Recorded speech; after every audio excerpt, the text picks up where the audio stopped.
Selamat datang di channel kita. Channel siapa lagi kalau bukan channel Sipil Kevin Rai yang hebat, yang bermanfaat. Bila kalian menyukai video ini, jangan lupa untuk selalu subscribe dan bunyikan loncengnya ya. Oke, check it out.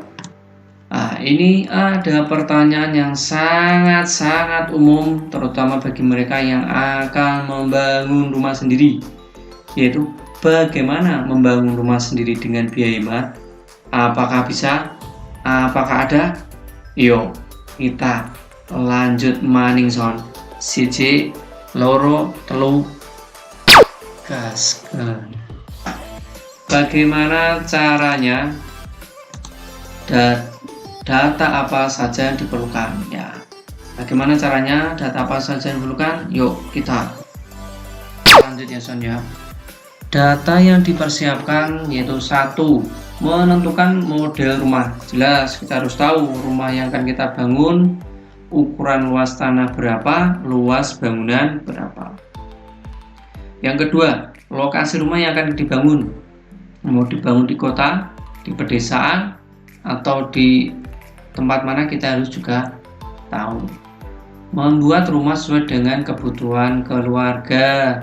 Ini misalnya kita masih keluarga kecil dengan 2 anak saja cukup. Ya, kita membangun rumah yang sesuai dengan kebutuhan keluarga yang sekarang. Jangan bikin rumah harusnya cukup 2 kamar dibikin 10 kamar misalnya. Itu juga tidak efisien ya. Yang keempat, membuat ruangan yang multifungsi alias multiguna. Satu ruangan bisa digabungkan. Misalnya ruang tamu digabung dengan ruang keluarga, ataupun ruang makan digabung dengan dapur ya.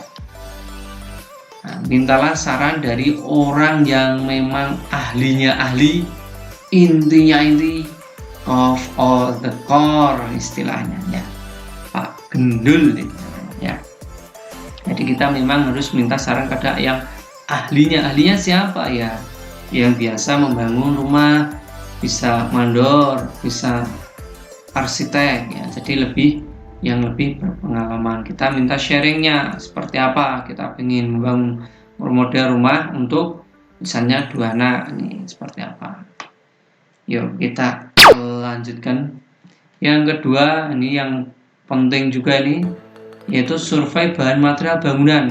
Bahan material bangunan itu biayanya cukup besar ya, selain biaya upah ya. Yaitu caranya seperti apa? Yaitu dengan melakukan survei bangunan yang ada di dekat lokasi rumah yang akan dibangun. Mau bikin rumah di Jakarta ya, berarti kita surveinya toko material yang ada di Jakarta, jangan di Bandung atau di Cirebon misalnya. Membandingkan harga bangunan satu dengan yang lain. Nah, ini maksudnya untuk membandingkan itu tidak cukup dengan satu toko, misal ada 2 toko, 3 toko atau 4 toko lebih baik misalnya. Dengan harga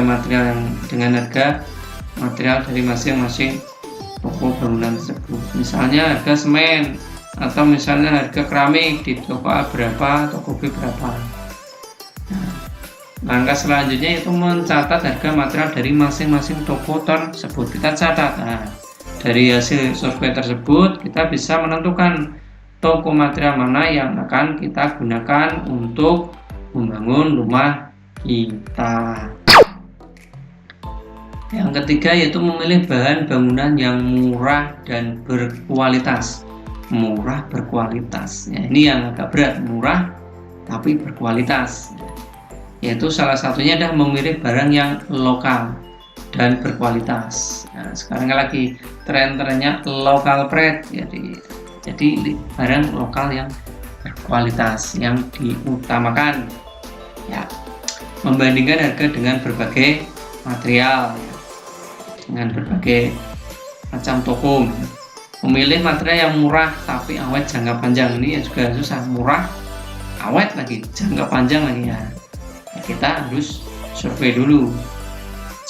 Terus memilih material yang tidak memerlukan material perawatan terus-menerus ya. Jelas kalau dirawat terus-menerus ya butuh biaya, butuh ongkos, jadi menambah biaya untuk bangun rumah sendiri. Jadi sebisa mungkin sekali bangun seminimal mungkin tanpa adanya perawatan.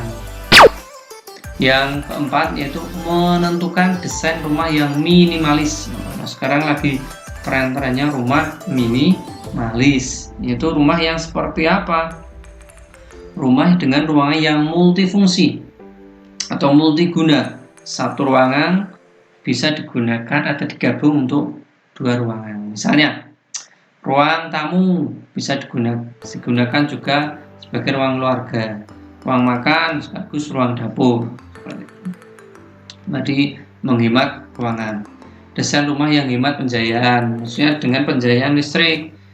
Kalau sebisa mungkin dengan pencahayaan yang alami, bisa dengan sinar matahari. Dengan memperbanyak sinar matahari itu bisa masuk ke ruangan untuk menghemat pencahayaan rumah. Yang kelima yaitu memilih tukang yang berpengalaman. Wah, ini penting ini. Jangan sampai salah pilih tukang.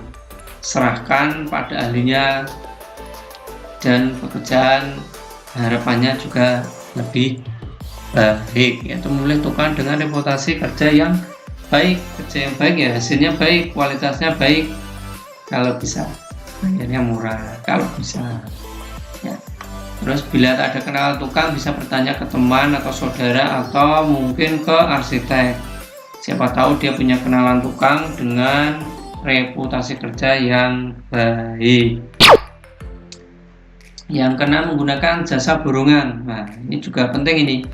Ya, keuntungannya apa? Pekerjaan jelas, jadi lebih cepat diselesaikan. Biayanya juga mudah diperkirakan. Waktunya cepat, biayanya juga sudah tahu harganya berapa. Sebenarnya itu menggunakan jasa tukang yang sudah terpercaya dan kualitas kerjanya bagus. Jadi kalau jasa borongan ya harus cari yang memang kualitasnya sudah terbukti ya, terbukti bagus.